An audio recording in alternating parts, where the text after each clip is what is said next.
in some cases, it is simply practical reasons because it's about historical footage. So I made a film out of strange footage which was shot in a Dutch, not in a Dutch concentration camp, run by the Germans in the Netherlands. And this concentration camp shows totally different images than the ones one expects from a camp, and that this strong contrast is so interesting. And in such a case, it is not.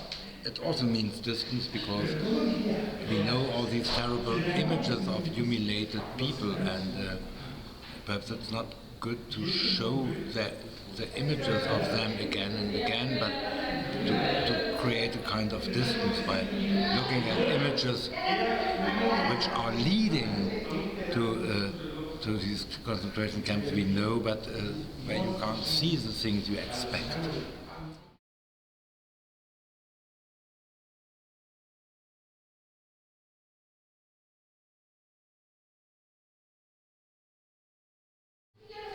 So in some cases it's quite simple that you see somehow one image here and then you see it processed next to it, or in the case of immersion, which is shown here in the exhibition, you see what the person sees on a head-mounted display or on a computer screen.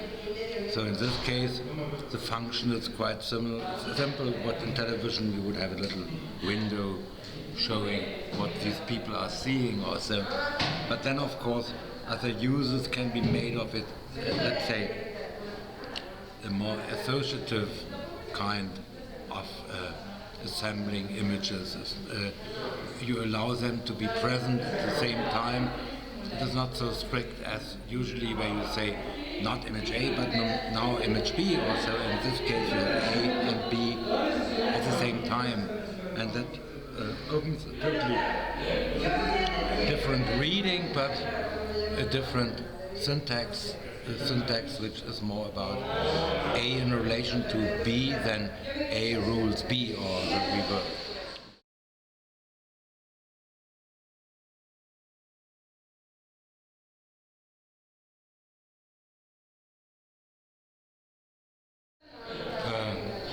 Probably the desire to consume is strongly related to the image, because often the image shows something imaginary about a product. So beer is a quite simple thing. You get a little bit drunk, but if you then imagine that you have a different potency, that you gain a kind of beauty or whatever, then of course the imaginary plays a big role, and probably if you would not be able to transform things we are seeing in our daily life, we couldn't survive our existence, or so we would only see the sheer facts, and we would not be able to transform it to something different.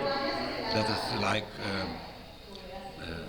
even if you have the poorest life, you have to create some kind of meaningness for every step or for every day. Or you can't just live with the sheer facts. Also, that would be a sheer prison. Okay.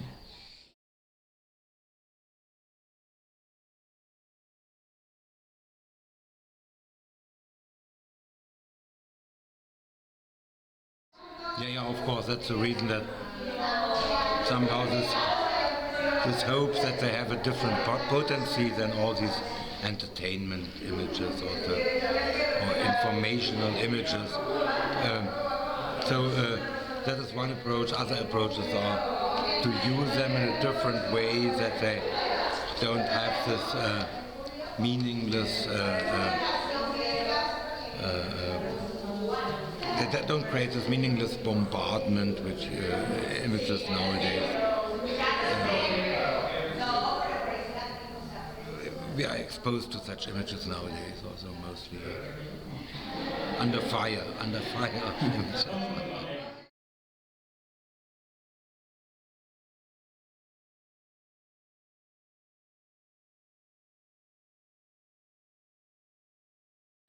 it seems so. It seems to me that the virtual images or 3D animations, they have nearly taken the place of photography and film, which these two had being a modern medium or whatever, being appropriate to our technical world, and probably now, because so much is invested into these digital images, you are already on the side of power and success if you are dealing with such kinds of images. And there is also something new about it, because they are not just not sheerly reproducing, they are producing the world. So the humans are homunculi, and this aspiration that you are creating a world, because every detail has to be produced willingly by the founding fathers of a computer game or educational 3D animation and so on. This is somehow a totally different approach to symbolical or real mastery.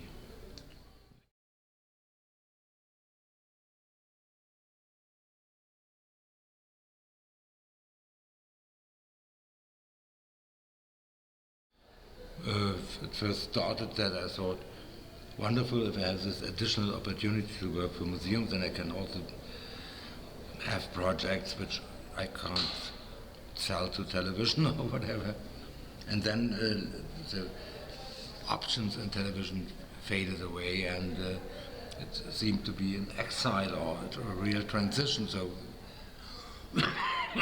last year I made something for television again in Germany, but it's quite exceptional now, and somehow the museum spaces have at least partially taken over what once happened in alternative or parallel film clubs and projection rooms and so on.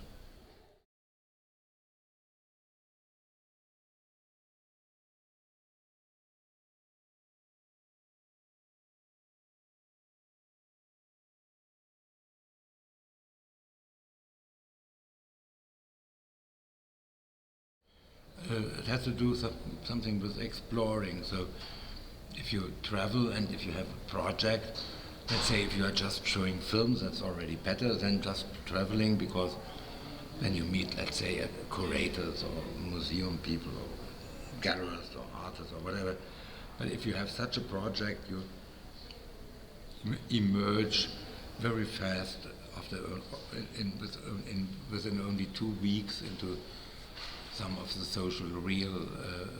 The access is far faster. That is very interesting as a way of traveling or encountering different cultures.